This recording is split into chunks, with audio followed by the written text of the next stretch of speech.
executive order came out of this administration to call into question birthright citizenship for Native people, for what are called Native Americans. Tribal citizenship is a very real thing for us prior to the concept of America.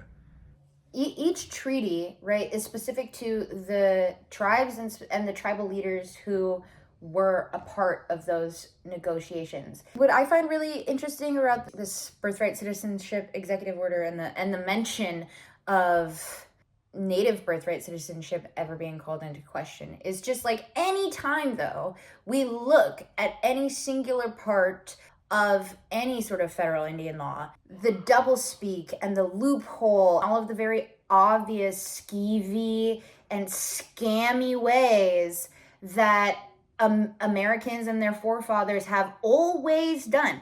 But when people who are now calling themselves Americans, and you think of the American concept, the cultural mythology, the things that are conditioned upon a populace to tell them they're American, they're settlers, they tame the West, they're pioneers. Because we're native, we see the lack of depth to the American psyche.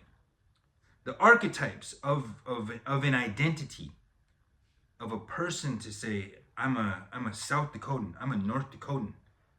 You know, you see little shirts that say, what do they say, roots or something like that. And it'll have like a map of states that are literally 10 years older than my grandpa. You know, we like to joke. I heard a thing that says the Anishinaabe people have shirts or underwear or something older than the country of Canada.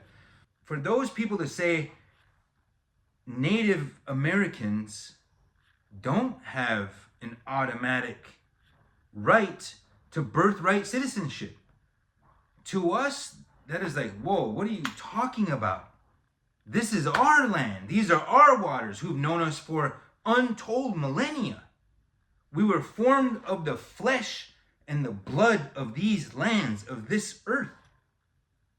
So for these people to have the audacity to question Native people's rights to be here is a threat to who we are and to what we are. We're the ones that entered treaties with you, with America, and said, yeah, you have a right to be here. You know, can you imagine if we would have gathered up and, you know, hauled out all the illegals and all the criminals? That's all of you.